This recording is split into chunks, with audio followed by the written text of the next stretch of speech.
This week on Freshly Cultured, Miss Mandi hangs out with Suzie Wokabi, founder and chief creative officer of Suzie Beauty, Kenya's premier manufacturer and seller of makeup and skincare products. A lot of research and development that went into it, but not very difficult for me to do.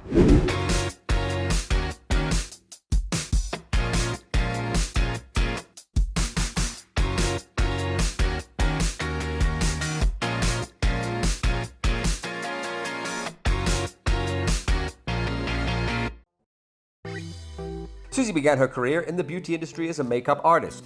After training at MAC Cosmetics in the US, she worked as a makeup artist on several TV shows such as The Patricia Show and Tusker Project fame. Her struggles in finding quality, affordable makeup for African skin led her to create Suzie Beauty. The idea of Suzie Beauty definitely came from a lack of product in the market. I found a gap. It was there, like a gaping gap.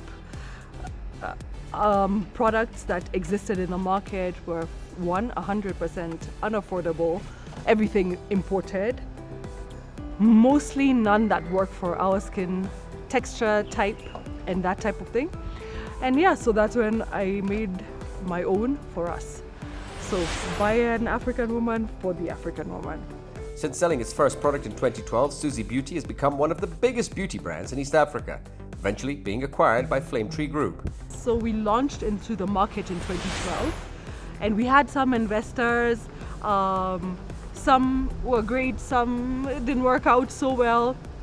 In 2015 I was looking for a very strategic partner, and that's where the Flame Tree Group came in, and we got together and they wanted a full acquisition of the brand, and we talked very slowly. Even for them it was a big decision to acquire Suzie Beauty as a brand into one of their portfolio brands, and it worked out and we signed off, and it's been almost 5 years now that we've been partners. And I say they acquired Suzie Beauty and they acquired Suzie Wokabi.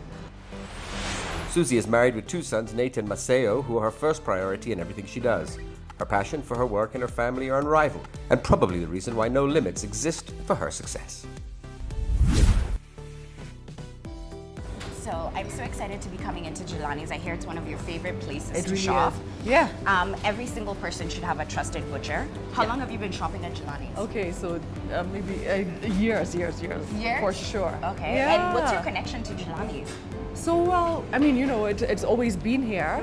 And then there's new owners who are apparently family friends. I didn't realize, like, Sammy, who owns it, went to school with my husband. So, Wow, okay. so more connection. More. Is there something specific whenever you come here that you purchase? I'm going to tell you. So, that's chicken Kiev. See the second one? Yes. So it's like they've already stuffed it. You know what's chicken Yes, Kiev? of course I do. It's the yummiest Yes. thing on the And planet. the breadcrumbs. So you take that and then you cook it at home. It's already fully done. So all these are ready for you to go, and I love that. I love that about this place. And I also know you love grilling and barbecuing. Yeah. So- we like entertaining and like that. So Yeah. that's where that comes in. Would you say you consider yourself like a really top foodie? I'm a foodie, Yes. for sure. For sure. But I also cook for. I have two boys, Okay. 10 and 8, Lovely. who I cook for at least 5 times a week. Wow. They don't do well with leftovers, so they Why want. don't they do well with leftovers? They want fresh food every day. So what's your top picks to make for your children? It's pasta. It's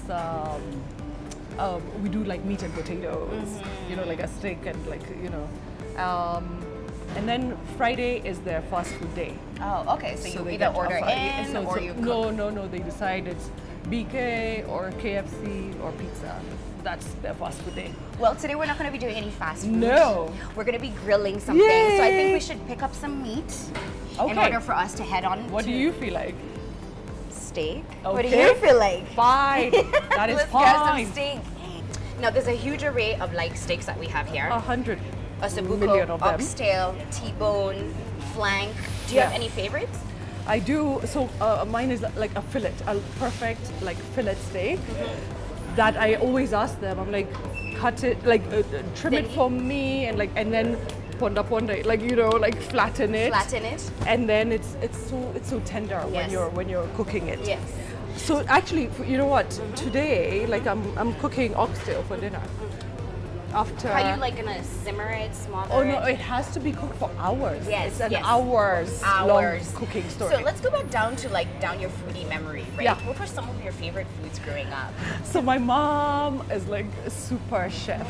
She would make this like a steak with like gravy with peas and then fries every Friday. Like she had a menu.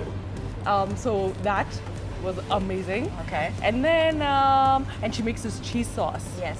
With my fish cakes. Yes. Which I can. Cheese sauce, It's fish cakes? it's a cheese sauce and it's delicious, and I can actually eat that for breakfast. I feel like we should go ahead and go make something delicious because we're gonna just grab some Let's steaks. do that thing. Let's do that, right? Let's do that.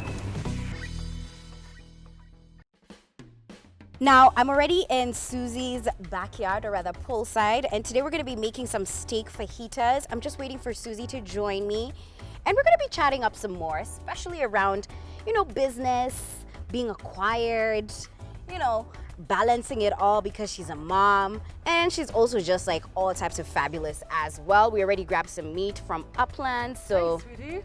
Hey! How are you? Finally, you joined me, so Yes. first things first, apron on. I just looked at that. I'm like, this might be mine. Yes, it is. We're going to be Look doing a as little bit cute of as you. grilling. When was the last time you grilled? No, it's been a while, which Okay. is not okay. Like for no good reason. For no good reason. Your kids don't ask you to grill as often? So if we're grilling, also we're grilling like in the oven, which is not the same. Same, It's yes. not the same. Because you're more or less baking, right? Exactly. Yes. Exactly. Well, you're here to help me because we're going to be making some steak fajitas. What are you doing when you're doing that?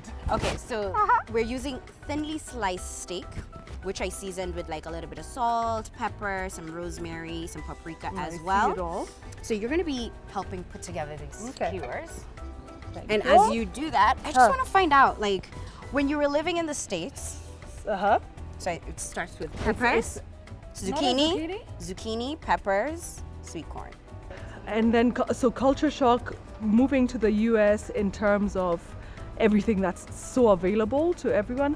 And it didn't only come down to beauty products, it's everything. And what also comes into Suzy Beauty is having dealt with so many beauty products, so many beauty lines, that I got to know what works for us and what doesn't work for us. And that's where also part of the Suzy Beauty revolution came in. When you were living in the States, Yeah, right? yeah. I know that you didn't have like a lot of access to a lot of Kenyan food per se. Or did No, you?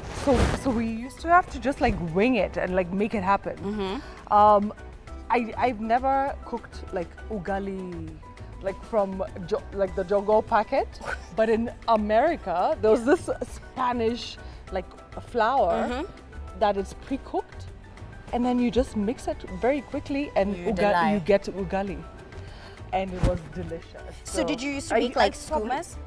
Huh? Skuma with the ugali? Oh, of course. Okay, of course. okay. Yeah. And when you were abroad, I mean, you were studying IR. So I started off here, Uh-huh. right? I went to USIU after high school, and I did international relations. Then my mom was transferred to DC, and so I had the option of staying here to finish my last year or going somewhere in the States to finish my last year. So it was always a plan to come back home. I was never going to live there forever, and came back to find the industry very small. There was like literally in terms of professional makeup artists, maybe 3 or 4, and we worked together and we give each other like the jobs that, you know, I can't do this today because I have 2 other things, and can you do that? Can you do that? And it was such a beautiful little clique of an industry. And so I came and hit the ground running, and it was very a very, very nice, happy space. Oh, what are you doing? Oh, I'm just brushing a little bit of rosemary. And you're using the rosemary as a brush. Yes. You are so cool. Yeah, well, we just like want a little bit of the rosemary perfume onto Yeah, this. yeah. Yes. I like that.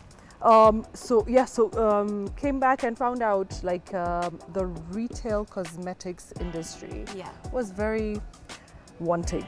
Okay. And so a few, a sort of maybe a year into it, I'm like, I can't continue living like this. Yeah. And so I'm just going to start making my own product. Although, if you ask my BFF, Kathy, she's like, you told me in 2004 that one day you will have your own beauty line. I'm like, I did. So in terms of creating the product for us, fortunately, I did have the upper hand because I'd been a makeup artist for such a long time and worked with so many different brands and touched so many different types of products that I knew, like even this high-end product that like everyone's paying so much for, this ingredient in it is what's making it wrong for us. So like a lot of research and development that went into it, but not very difficult for me to do, because of the experience that I'd had and the interactions that I'd had with other brands. Let's go back to that feeling. Were you fearful of starting your own thing? Not even a little bit. Was there any type of doubts, like I can't do this? Not even a little bit, which is so weird. Yeah. I'm like, obviously I need to do this. I need to. It's not an option, and then I'm going to. So your first shipment gets into the country. 3 years later than I thought it would. The first day you moved one product. Okay, I'm not even going to walk you through that. The second I received my shipment, I was done. I'm like, I've made it, done. Like, I've made it. If anyone buys one lipstick, you've made it. I'm okay. So when was the first lipstick bought? That day. That day? Yeah. So it was like a friend, family member? Like everyone had been chomping at the bit and waiting for the product. Okay. And I was even embarrassed. Like, it's like, my first article, I'll tell you, it was in the Nation newspaper. You're so good. In just trying to make sure they September of 2009. I launched in 2012, where the first article was Suzie Wokabi is creating a beauty line. Yes. And so everyone's like, where is it? Where is it? Where is it? So by the time I'm finally launching, everyone's like, bring it immediately. I need it. Yes. So yeah, a lot went very quickly. Startups are pariahs, they're like, what have you sold? And I'm like, no. I need your money in order to sell. Yeah. And they don't understand that bit. So in terms of fundraising for the beauty line to be launched into the market, in the first 2 years, we literally did use our own money. So my husband was my co-founder of Suzy Beauty, and he did the initial, and including my parents, friends and family, was for real. It's for real. So you get what you can and squeeze out as much as you can out of it. I knew I needed the big bucks initially, but I was going to squeeze out as long as I could, not trying to get outside funding. And then there's a time that I definitely needed it, and so we went to banks, we went to investment groups, and nothing about this process was even a little bit easy. It took a year long into getting funding done. And eventually it happened, because I'm like a dog with a bone. I don't give up. So next, and it's literally you come home from the day of giving pitches and saying, please, look how good this business can be, and no, there's so many no's that you get, and then the next morning I wake up, I'm like, okay, so next, who should I go to today? I had no chills. So finally got funding from investment groups and a bank, and launched the product into the market. Not Okay, bad. so because this is like thinly sliced steak, you can see it's like cooking much faster. It is. And then also the good thing is like the veggies are also gonna cook, but they're just more or less gonna cook on the outside, on the inside, but they're gonna impart a lot of flavor because we're gonna pair this up they're with putting barbecue. the flavor into the meat, yeah? Yeah, but also like the fact that we've wrapped it this way, it's adding moisture to cook them, right? And then our skewers are coming along well, mainly because like we had already like parboiled The corn. the corn, yeah? So things are coming along great.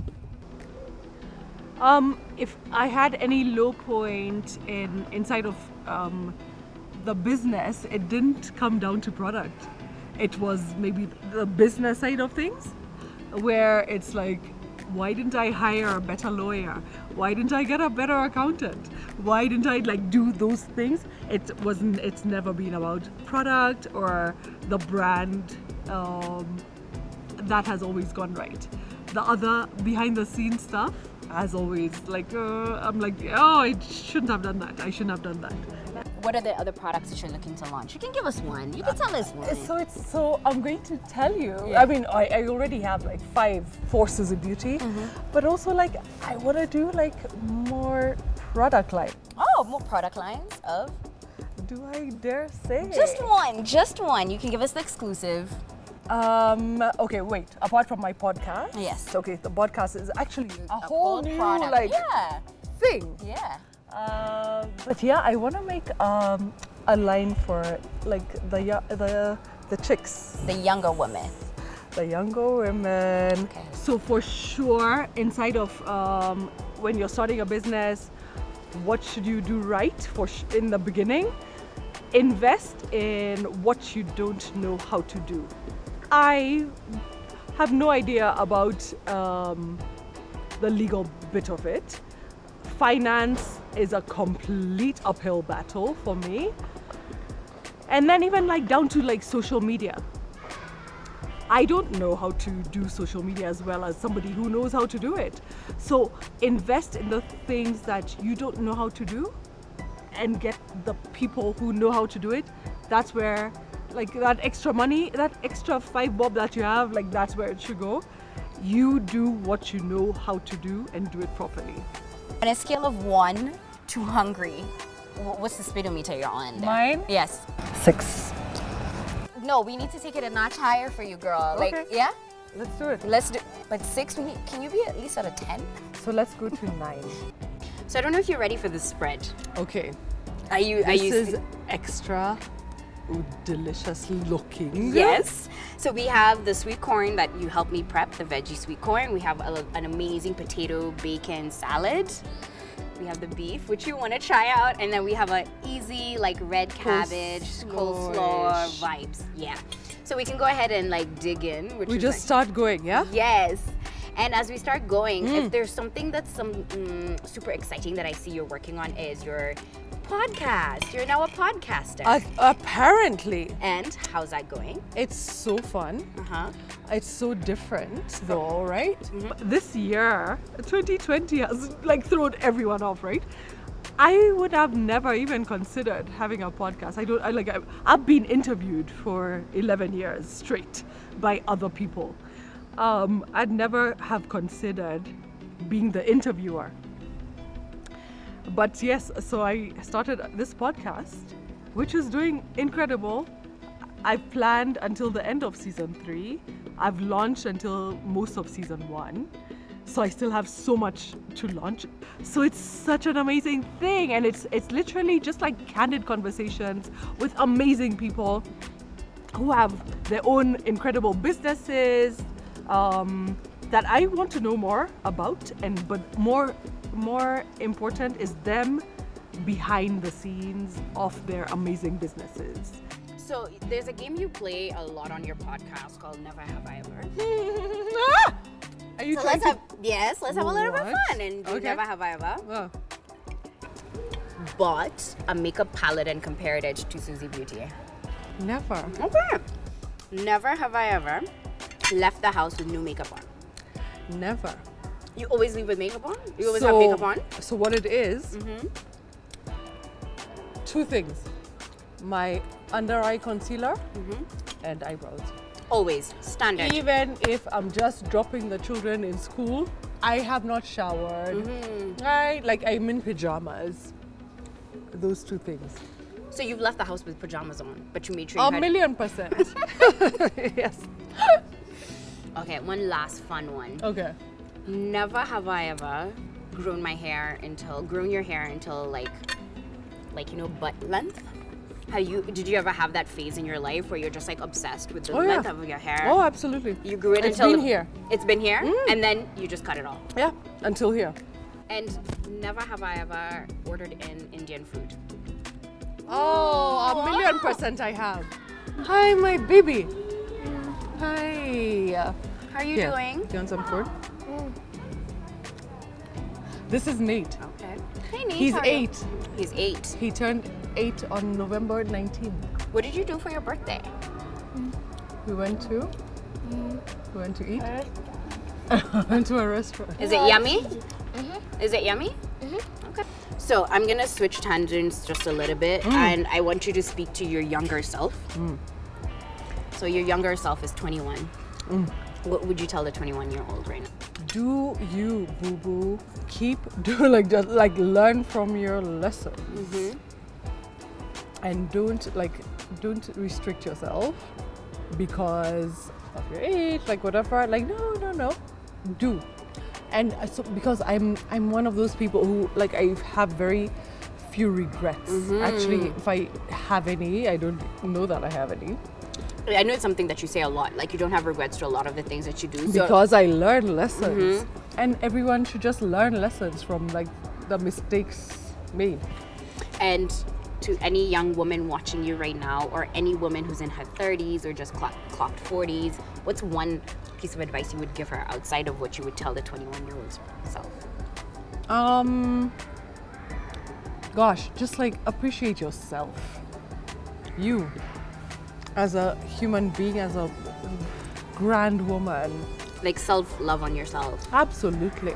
Did you think you would ever become a content creator? Of course not. Welcome to the content creator life. Welcome. We've been wanting you here.